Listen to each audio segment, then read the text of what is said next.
ಸಂತೋಷ್ ಅವರೇ, ಹಾಗೆಯೇ ಇಲ್ಲಿಗೆ ಆಗಮಿಸಿರುವಂತಹ ಎಲ್ಲ ಚುಟುಕು ಸಾಹಿತ್ಯ ಪರಿಷತ್ನ ಅಭಿಮಾನಿಗಳೇ, ಹಾಗೆಯೇ ಬಂಧುಗಳೇ, ಚುಟುಕು ಸಾಹಿತ್ಯ ಪರಿಷತ್ನ ಈ ಒಂದು ಪ್ರಪ್ರಥಮ ಸಮ್ಮೇಳನದಲ್ಲಿ ಪತ್ರಿಕೆಗೆ ಒಂದು ಸಾಹಿತ್ಯಕ್ಕೆ ಒಂದು ಗೋಷ್ಠಿಯನ್ನು ಕೊಟ್ಟಿರೋದು ನಿಜಕ್ಕೂ ಒಂದು ಸಂತೋಷವಾದ ವಿಷಯವಾಗಿದೆ. ಯಾಕಪ್ಪ ಅಂತಂದ್ರೆ ಪತ್ರಿಕೆ ಮತ್ತು ಸಾಹಿತ್ಯ ಒಂದೇ ನಾಣ್ಯದ ಎರಡು ಮುಖಗಳಂತೆ. ಯಾಕಪ್ಪ ಅಂತಂದ್ರೆ ನಾವು ಪತ್ರಿಕೆಗಳಲ್ಲಿ ಬರೆಯುವಾಗ ಸಾಹಿತ್ಯವನ್ನು ಬಳಸ್ಕೊಂಡೇ ಬರೀಬೇಕು. ಈಗ ನಾನು ಮಾತಾಡ್ತಾ ಅವರು ಹೇಳಿದ್ರು, ನಾನು ಮೊಬೈಲ್ನಲ್ಲಿ ಒಂದು ಫೋಟೋ ತೆಗೆದಾಗ ಮೊಬೈಲ್ನಲ್ಲಿ ಹಂಗೆ ವಾಯ್ಸ್ ರೆಕಾರ್ಡ್ನಲ್ಲಿ ಹೇಳಿದೆ, ಚುಟುಕು ಹೋಗಿ ಕುಟುಕು ಆಗ್ಬಿಡ್ತು.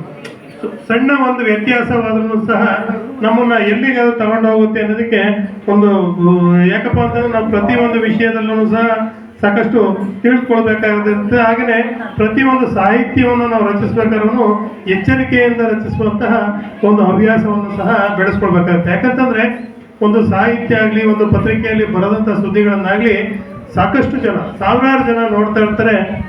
ಇದ್ರೊಳಗಡೆ ಈಗ ಒಬ್ಬ ವರದಿಗಾರ ಒಂದು ಪತ್ರಿಕೆಯನ್ನು ವರದಿ ಮಾಡ್ದ ಅಂದ್ರೆ ಅದು 5 ಕಡೆ ಫಿಲ್ಟರ್ ಆಗುತ್ತೆ.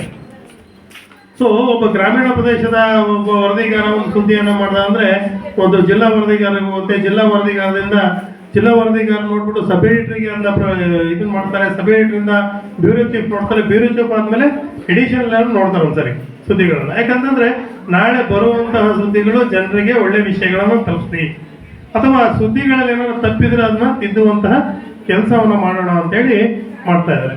ಸಾಹಿತ್ಯ ಪರಿಷತ್ತು ಸಹ ಈ ನಿಟ್ಟಿನಲ್ಲಿ ತುಂಬಾ ಸಾಕಷ್ಟು ಕೆಲಸಗಳನ್ನ ಮಾಡ್ತಾ ಬಂದಿದೆ. ಹಾಗೆಯೇ ಚುಟುಕು ಸಾಹಿತ್ಯ ಪರಿಷತ್ನ ಒಂದು ಸಾಧ್ಯವಾದಷ್ಟು ಮಟ್ಟಿಗೆ ಒಂದು ಪ್ರಪ್ರಥಮ ಸಮ್ಮೇಳನವನ್ನು ಮಾಡುವ ಮೂಲಕ ಗಂಗಾಧರನವರು ನಿಜಕ್ಕೂ ಅದ್ಭುತವಾದ ಕೆಲಸವನ್ನು ಮಾಡಿದ್ದಾರೆ. ಯಾಕಪ್ಪ ಅಂತಂದ್ರೆ ಚನ್ನಗಿರಿ ತಾಲೂಕಿನಲ್ಲಿ ಸಾಕಷ್ಟು ಜನ ಸಾಹಿತಿಗಳಿದ್ದಾರೆ. ಯಾಕಂತಂದ್ರೆ ಕವಿಗಳಿದ್ದಾರೆ, ಸಾಹಿತಿಗಳಿದ್ದಾರೆ, ಬರಹಗಾರರಿದ್ದಾರೆ, ನಾಟಕಕಾರರಿದ್ದಾರೆ, ಸಾಕಷ್ಟು ವಿಮರ್ಶಕರಿದ್ದಾರೆ. ಸಾಕಷ್ಟು ಆಸ್ತಿಯನ್ನು ಹೊಂದಿರುವಂತಹ ಚನ್ನಗಿರಿ ತಾಲೂಕು ಸಾಹಿತ್ಯದ ಬಗ್ಗೆ ನಾವು ಸಾಹಿತ್ಯಗಳನ್ನು ರಚಿಸಿರುವ HSV ಅವರು ನೋಡ್ರಿ, ನಮ್ಮ ಚನ್ನಗಿರಿ ತಾಲೂಕಿನ ಹೊದಿಗೆರೆ ಅವರು. ಹೆಮ್ಮೆ ಆಗತ್ತೆ ನಮಗೆ ನಿಜಕ್ಕೂ. ಅಂತಹ ಒಂದು ಸಾಹಿತ್ಯಗಳಿಗೆ, ಕವಿಗಳಿಗೆ ಒಂದು ಪ್ರೋತ್ಸಾಹ ನೀಡುವ ನಿಟ್ಟಿನಲ್ಲಿ ಚುಟುಕು ಸಾಹಿತ್ಯ ಪರಿಷತ್ ಸಹ ತುಂಬ ಉತ್ತಮವಾದ ಕೆಲಸವನ್ನು ಮಾಡ್ತಾ ಇದೆ. ಹಾಗೆಯೇ ಪತ್ರಿಕೆ ವಿಚಾರಕ್ಕೆ ಬಂದ್ರೆ ಪತ್ರಿಕೆಗಳನ್ನ ವರದಿಗಾರರು ಯಾವ ರೀತಿ ಬರೀತಿದ್ದಾರೆ ಅಂತಂದ್ರೆ, ಪ್ರಸ್ತುತ ವಿಷಯಗಳನ್ನ ಹೊರತುಪಡಿಸಿ ಇತ್ತೀಚಿನ ದಿನಮಾನಗಳನ್ನ ಹೇಳ್ತಿರೋದು. ಯಾಕಂತಂದ್ರೆ ಸಾಕಷ್ಟು ಜನರಿಗೆ ಗೊತ್ತಿದೆ, ಪ್ರಸ್ತುತ ವಿಷಯಗಳನ್ನ ಹೊರತುಪಡಿಸಿ ಅನಗತ್ಯ ವಿಷಯಗಳನ್ನು ಸಹ ಕೆಲವೊಂದ್ಸರಿ ಪ್ರಸ್ತುತ ಮಾಡ್ತಾರೆ. ಯಾಕಪ್ಪ ಅಂತಂದ್ರೆ ನೈಜ ಪತ್ರಕರ್ತರು, ನೈಜ ಸಾಹಿತಿಗಳು, ಹಾಗೇನೆ ನೈಜ ವರದಿಗಾರರಿಗೆ ಒಂದು ಖಾಲಿ ಬ್ಯಾಗ್ ಯಾವಾಗಲೂ ಜೋಳಿಗೆ ಸಿದ್ಧ ಇರ್ತಿದೆ.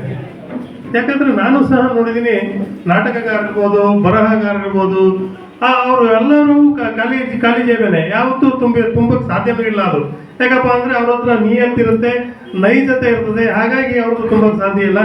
ಆದರೆ ಇತ್ತೀಚಿನ ದಿನಮಾನಗಳಲ್ಲಿ ಅವುಗಳನ್ನು ಮೀರಿದಂತಹ ಕೆಲಸಗಳು ಸಹ ನಡೀತದವೆ. ಸೊ ಅಂಥ ಕೆಲಸಗಳು ಪತ್ರಿಕೆಗಳಲ್ಲಿ ಆಗಬಾರ್ದು. ನಿಜವಾದ ಪತ್ರಕರ್ತ, ನಿಜವಾದ ಸಾಹಿತಿಗಳು ಬೆಳಕಿಗೆ ಬರುವಂತಹ ಕೆಲಸ ಇಂತಹ ವೇದಿಕೆಗಳ ಮೂಲಕ ಆಗಬೇಕು ಅಂತೇಳಿ, ಹಾಗೆಯೇ ಚುಟುಕು ಸಾಹಿತ್ಯ ಪರಿಷತ್ತು ಇನ್ನೂ ತನ್ನ ಕೈಲಾದ ಮಟ್ಟಿಗೆ ಇನ್ನೂ ಹೆಚ್ಚಿನ ಒಂದು ವಿಚಾರಗೋಷ್ಠಿಗಳು, ಹಾಗೆಯೇ ಬೆಳದಿಂಗಳ ಗೋಷ್ಠಿಗಳು, ಹಾಗೆಯೇ ಸಾಹಿತ್ಯಗಳ ಕವಿಗೋಷ್ಠಿಗಳನ್ನು ಆಯೋಜನೆ ಮಾಡುವ ಮೂಲಕ ನಮ್ಮ ಗಂಗಾಧರಯ್ಯನವರು ತೀರಾ ತ್ಯಾವಣಿಗೆಗೆ ಮೀಸಲಾಗಿರದಂಗೆ ತಾಲೂಕಿನ ಎಲ್ಲ ಭಾಗಗಳಲ್ಲಿಯೂ ಸಹ ಇಂತಹ ಕವಿಗೋಷ್ಠಿಗಳನ್ನು ಆಯೋಜನೆ ಮಾಡಿದ್ರೆ ನಿಜಕ್ಕೂ ಮತ್ತಷ್ಟು ಕವಿಗಳಿಗೆ ಸಾಕಷ್ಟು ಪ್ರೋತ್ಸಾಹವನ್ನು ಕೊಟ್ಟಂತಾಗ್ತದೆ ಅಂತ ಹೇಳ್ತಾ, ನಿಜಕ್ಕೂ ಅದ್ಭುತವಾದ ವೇದಿಕೆಯನ್ನು ಪ್ರಪ್ರಥಮವಾಗಿ ರಚನೆ ಮಾಡಿದ್ದಾರೆ. ಯಾಕಂತಂದ್ರೆ ಇಂತಹ ಕಾರ್ಯಕ್ರಮಗಳಲ್ಲಿ ಕೈ ಜೋಡಿಸೋ ಸಂಖ್ಯೆ ಕಡಿಮೆ ಇರ್ತದೆ. ಪಾಪ ಗಂಗಾಧರಯ್ಯನವರು ಯಾಕಂದ್ರೆ ಮಾಡಿದವ್ರ ಕಷ್ಟ ಮಾಡೋರಿಗೆ ಗೊತ್ತಂತೆ, ಬೇರೆಯವ್ರಿಗೆ ಗೊತ್ತಾಗಿರಲ್ಲ. ಅದನ್ನ ರೆಡಿ ಮಾಡೋದಿರಲಿ, ಎಲ್ಲ ಮಾಡೋದಿರಲಿ. 10 ಸರಿ ಮೀಟಿಂಗ್ ಕರೆದಾರೆ. ನಾನು ಚುಟುಕು ಸಾಹಿತ್ಯ ಪರಿಷತ್ನ ಮೆಂಬರ್ ಇದ್ದೀನಿ, ಆದ್ರೆ 2 ಸರಿನೂ ಬರೋಕ್ಕಾಗಿಲ್ಲ ನನ್ನ ಕೈಲಿ. ನಮ್ಮ ಕೆಲಸದ ಸ್ಥಳದಲ್ಲಿ ನಾವು ಬರೋಕ್ಕಾಗಿಲ್ಲ. ಆದ್ರೆ ಅದನ್ನೆಲ್ಲದನ್ನು ಸುಧಾರಿಸ್ಕೊಂಡು ಪಾಪ ಅವ್ರು ಮಾಡ್ತಿದ್ದಾರೆ ನಿಜಕ್ಕೂ.